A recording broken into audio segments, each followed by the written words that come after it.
হক বিশ্বাস ভাই, এরপরে জনাব আব্দুল ওয়াহেদ মামা, আলমগীর ভাই, সৈরুদ্দিন ভাই, আনিস মামা, আনোয়ার হোসেন ভাই সহ যারা ওস্তাদবৃন্দ সকলকে আমি মোবারকবাদ জানাচ্ছি আজকের এই অনুষ্ঠানে উপস্থিত হওয়ার জন্য, এবং ইসলামী ব্যাংকের প্রতি কৃতজ্ঞতা জানাচ্ছি যে তারা আমাদের প্রতি এই ভালোবাসা দেখিয়েছেন। আমাদের বাচ্চাদের জন্য তারা এক কম্বল বেনাবল টাকা দিয়ে পাঠিয়েছেন। তো এখনই আমরা এই বিতরণ কাজ শুরু করতে যাচ্ছি।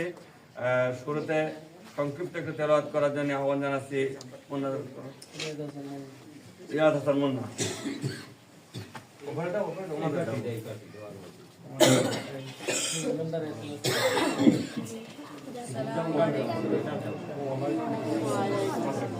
ওইখানে দাও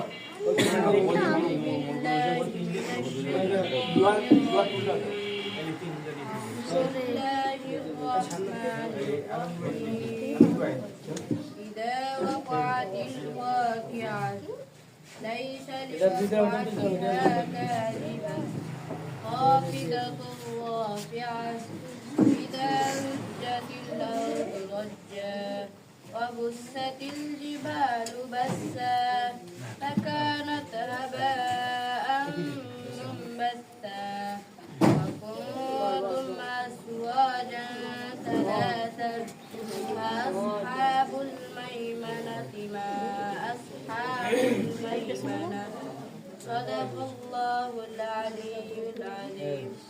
আলহামদুলিল্লাহ, কোরআনুল কারীম থেকে তেলাওয়াত পরিবেশিত হলো। এখন কম্বল বিতরণ। আমি প্রথমে আমাদের এতিম ছেলে সামটা গ্রামের অধিবাসী মোহাম্মদ রাফিজ হাসানকে ডাকছি। রাফিজ হাসানকে কম্বল তুলে দিচ্ছেন বিশিষ্ট সমাজসেবক, আমার পরম শ্রদ্ধাভাজন ব্যক্তিত্ব জনাব মোজাম্মেল হক বিশ্বাস ভাই।